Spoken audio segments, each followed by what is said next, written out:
Welcome to another exciting episode of Badminton Unlimited. Coming up on today's show, Anders Antonsen up close and personal. It makes me believe more in my dreams that I know I'm able to be some of the best players in the world. We stay in Denmark to recall a classic match at the 2015 Denmark Open, the year that saw Chen Long become the most successful non-Danish player at the tournament. And we hear from the Canadian Uber Cup team, who had a remarkable run in Bangkok. When Victor Axelsen won the world title in Glasgow last year, his 21-year-old compatriot Anders Antonsen watched on excitedly and expectantly, knowing what this meant for his own badminton ambitions. The current world number 16 welcomes the raised level of competition and a healthy rivalry between two of the country's exciting men's singles talents. He's world number one, and I would like to be world number one day. So at some point there is something, because we all want to be the best, but we are using each other in practice every day and helping each other to get better. And I think that's really important if we're going to be able to compete with Asia and the rest of the world. Then we need to help each other. If we're working against each other, then I think it would be hard for us to compete with the rest of the world. My father works in a badminton club that's just 200 meters away from where we lived back in my hometown in Denmark. So that was mainly because of him, because he was working there, so I was spending a lot of time in the hall, and both my mom and dad played as well. So I used to play with them whenever there was a free court. Mostly I lost, and I got really angry and sad and locked myself into, there was like a box where you could, in the gym in the hall. So when I lost, I went in the box and hid it for hours so my mother and dad couldn't find me.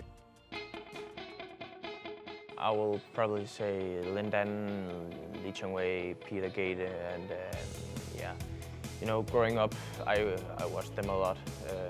They were, whenever there was badminton in television, it was always those guys who was in the semi-final or final. So I used to watch these guys really much.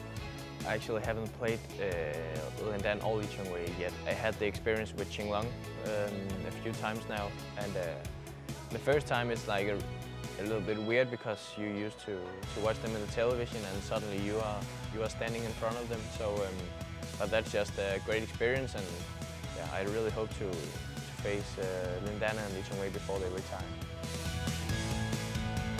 That meant a lot, especially doing it on home court. It was a great experience, and also to show myself and show everyone around me that I have what it takes to, you know, compete with the best guys in the world. And Max Schwiebler is one of them, and Victor is of course one of them. So, you know, beating players like that is always great, really great, because it gives great confidence to go on and chase dreams, and just it makes me believe more in my dreams, that I know I'm able to be some of the best players in the world. We are traveling so much, and sometimes I can get a little tired of airports and, you know, just traveling so much, and being at a hotel room is quite lonely sometimes. It can be a little lonely at times, but luckily we are a big group of Danish players, so we often have a good time together. When you are as young as I am, and you suddenly are on this tour, then it's great to have some guys to look up to and learn from. We definitely have some great players that are older than me and have experienced this level and being on the tour for a long time. So, you know, it's great to be able to learn from them. I think that's really important. I've learned to relax a little bit and not push myself too hard the days before a match, because the body needs to stay fresh. That was probably a little problem in the earlier days, that I was pushing myself too hard, and I was a bit drained when I started the tournament. I would like to see myself in the top 8 quite soon. Right now I'm bouncing between like 12 to 17 and yeah, in that stage. So I would like to break into top 10 and top 8 as soon as possible. But I mean, it's tough competition, but I mean, I'm enjoying the process. I'm developing slowly but surely, and I'm getting up there, and I can compete with some of the best guys in the world. And yeah, I just need to, you know, keep working and keep getting more and more dedicated to the sport, and I hopefully within a short time I can be, you know, in the top of the world. All right, time to really get to know Anders Antonsen off the court with our This or That game. Pastime. Dog. Hot. Tea. YouTube. Ronaldo.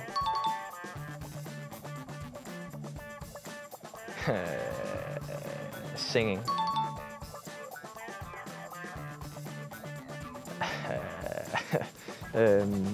Zombies.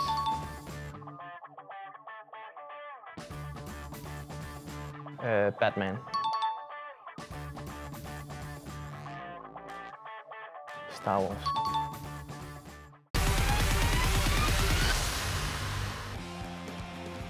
We stick with the Danish theme for our BWF Classic match this week. The 2015 Denmark Open saw Chen Long become the tournament's most successful non-Danish player, winning his 4th title. But it was his semi-final against a young Victor Axelsen that captured the imagination of the badminton world. Then the best player in the world taking on Denmark's brightest hope.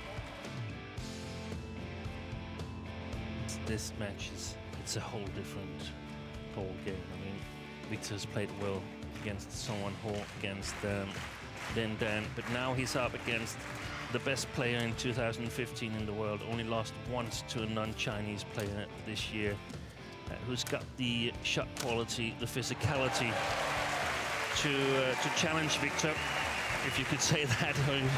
It's more or less Victor who needs to challenge Chen Long.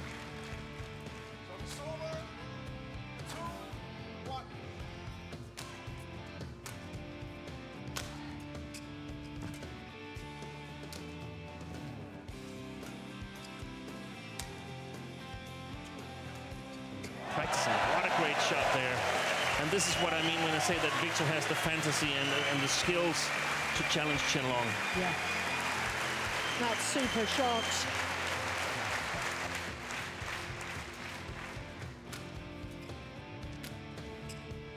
Chen Long, opening game to the number 6 seed, Victor Axelsen.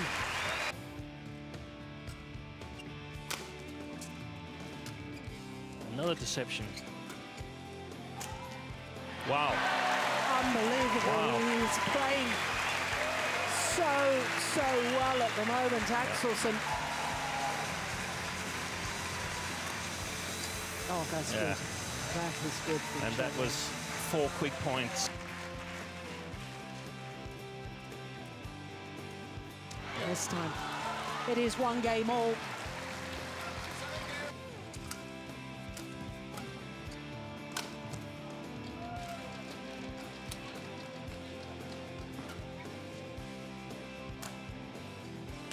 Yes, that's the change of pace that Kenneth was asking for. Victor said he felt he wasn't in a really good position, and that's, of course, thanks to Chen Long. That was a little bit short. Had a wonderful angle. Good execution.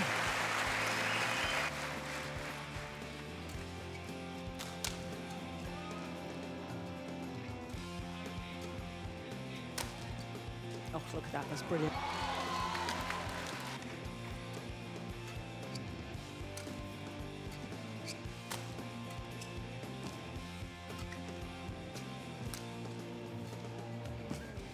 Oh! That is unbelievable, isn't it? 10 straight points.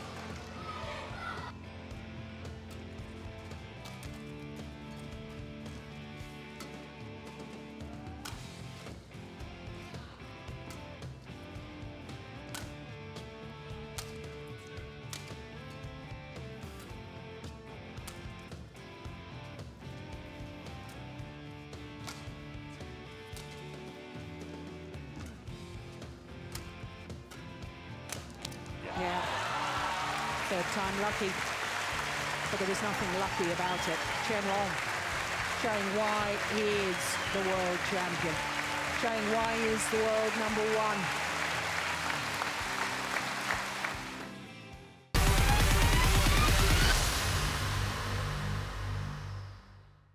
Thanks for staying with us.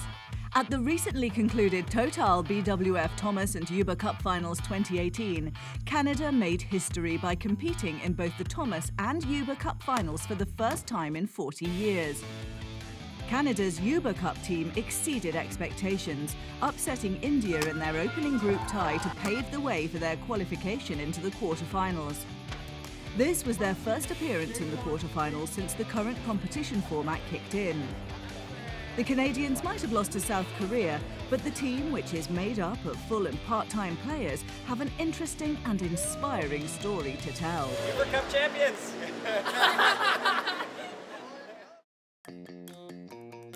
My name is Brittany Tam. I'm from Toronto, Canada. My mom is from Hong Kong and my dad's from China.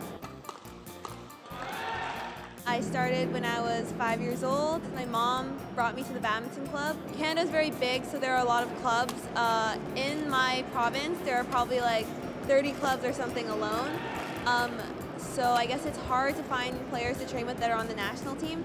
So for my club personally, we have sparring coaches that come in that help us train, and we train with a lot of people that aren't actually at this event.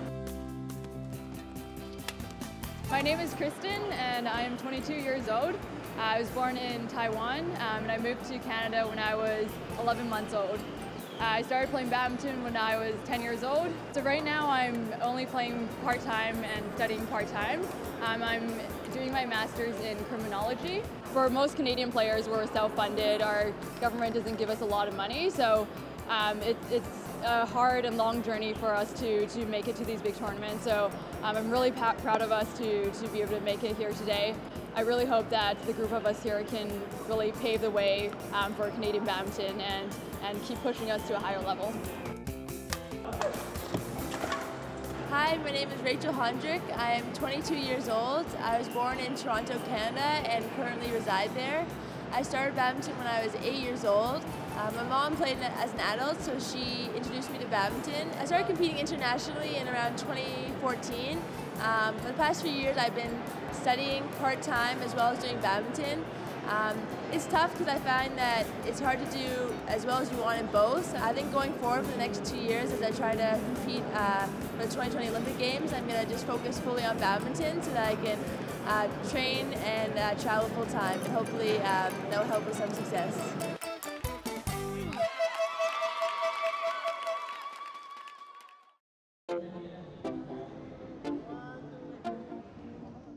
Hi, my name is Anne-Julie Beaulieu. I'm 23 years old.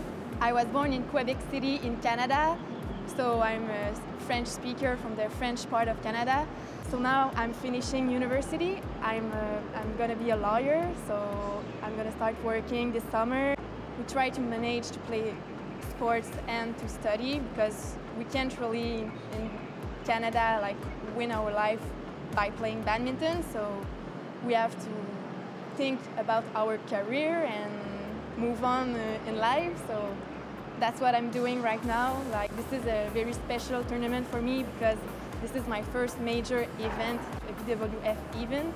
I played Pan Am tournaments, but international, this is like my real first one. So first and last, to see top players in the world and compete against them, that's amazing. It's a dream come true for me.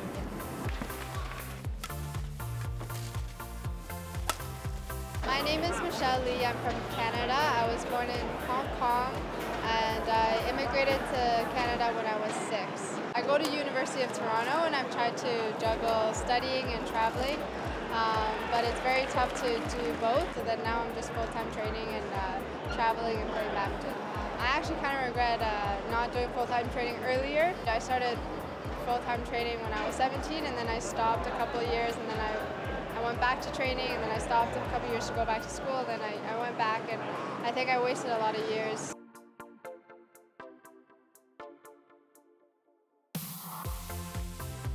It's very tough to play out of Canada. When I'm in Canada, I usually don't get to train very much because I don't really have anyone to train with. We kind of have to do everything ourselves. When I go to a tournament, I am pretty much the manager, and everything I have to do on my own. I have to organize practice, organize flights, accommodation, and make sure that everything is perfect for me rather than just focusing on court. I'm the head coach, and I do a bunch of managerial things as well. While on site for these tournaments, because of budget constraints, I'm going to say that we have to do dual roles sometimes. Funding isn't great, although we keep trying to make improvements on that. And for instance, this one here is the first time in a while that there's some partial funding for our athletes. There's financial constraints, and then trying to get time commitment. You know, they're students, and they're very good students. There's lots of sacrifices that they make, and will have to continue to make in order to achieve their ultimate goals. But I'm hoping that they realize that the goals are worth it in the badminton world. They're only young once as an athlete, and then I'm hoping that they feel that the sacrifice is worth it, and coming to an event such as prestigious as this, hopefully will just reinforce that.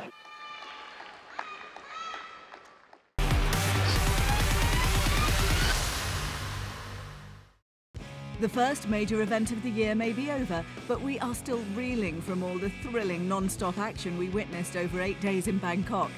Here are our top 5 plays from the Total BWF Thomas and Uber Cup Finals 2018.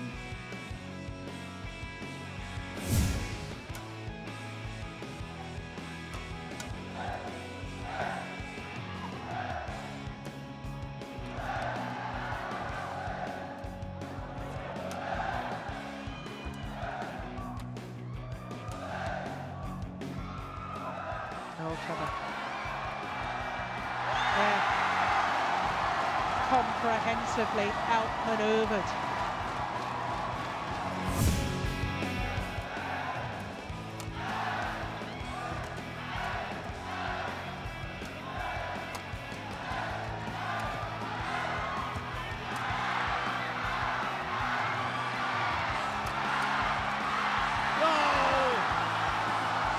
Point of the tournament so far. That was outstanding. A whole lot of amazing right there.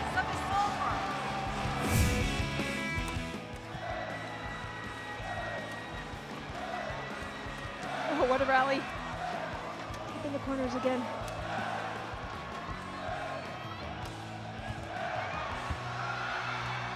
Fantastic. And eventually, Jindapol outlast out.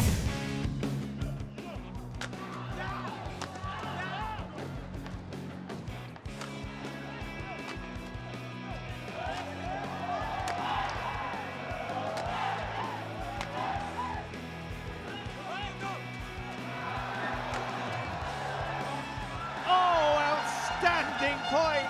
How about that? The French understandably have challenged. Point of the tournament. Oh, they found the line.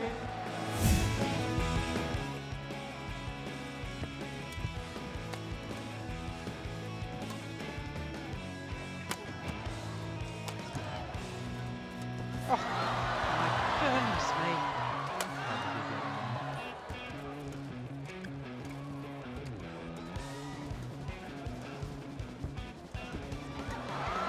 What a ride.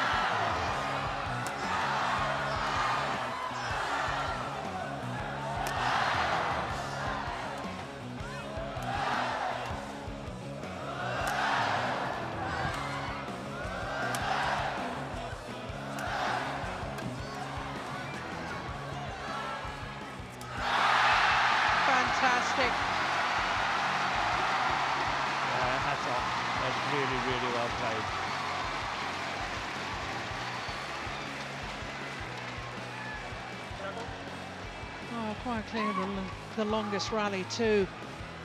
There was some reactions early on in that rally from the young left-hander that were just sensational.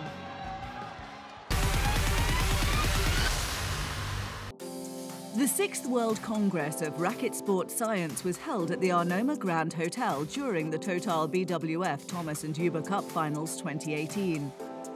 The Congress took place on the 25th and 26th of May, and experts from all over the world gathered to exchange their knowledge and discussed various aspects of the exciting field of racket science. It's the first time badminton have actually hosted this event, but we've actually got over 150 scientists signed up for the conference, and more than 30 countries represented. So we're very happy with the turnout. The Congress is the 6th edition. It's held normally about every 3 years. And the aim is to bring the key racket sports together, and scientists and researchers who do study in these racket sports. So we've got very well represented the International Tennis Federation, the International Table Tennis Federation, and of course the Badminton World Federation.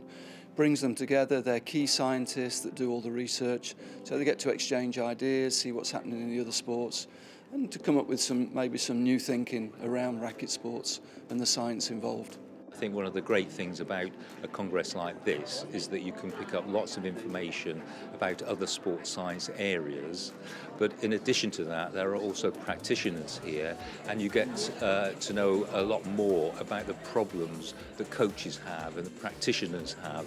And the one thing that I've always thought as being a really key thing of these congresses is to try and bridge that gap between the scientist and the practitioner, and I think you can only do that if you actually have the opportunity to talk to other practitioners and other scientists, and that's what this Congress actually gives you. The key message is that we are stick together. The key message is that we have to build a team. The key message is that not table tennis, not badminton, not tennis individually can have success, and we can put it together. If we want it to be visible, we need to get along with each other, and we need to work as a team. What we are concretely doing is, for example, in the German Tennis Federation, we measure the physical performance by physical testing in the very early ages for all German squad players. That means about 400 players per year, and we give feedback information to coaches and to parents. Where are the trends and the weaknesses of each player, to have better adapted individual training prescriptions. This is only one example where sports science can help to improve performance. I attended this Congress to learn more about sports science in racket sports, and the good thing is that we see people from different institutions, and we can mix our ideas and think about new projects. My specific field is, of course, talent identification and development. And well, the research that we did for badminton is that we tried to find out which characteristics are important in badminton, and we tried to build on a sustainable system for badminton in talent ID. This is also connected to the research program of BWF, because what we did is we built up this kind of program in Flanders, and we translated it to Malaysia. So in Malaysia we have the best badminton players. It's difficult for us to test the best badminton players, so we have a connection with the University of Putra, Malaysia, to do this kind of work. That's it for this episode. Join us next week as we spend the day with Hong Kong's #1 mixed doubles pair, Tang Tung Man and Se Ying Sweat. 頭先我哋已經熱身完啦，咁啱啱教練安排咗我哋打3打2咁。每個人都有唔同嘅計劃，可能教練就係針對我哋嘅訓練方式，所以就3個打2個。In the meantime, remember you can log on to the BWFWorldTour.com for all the latest stories and features on the HSBC BWF World Tour.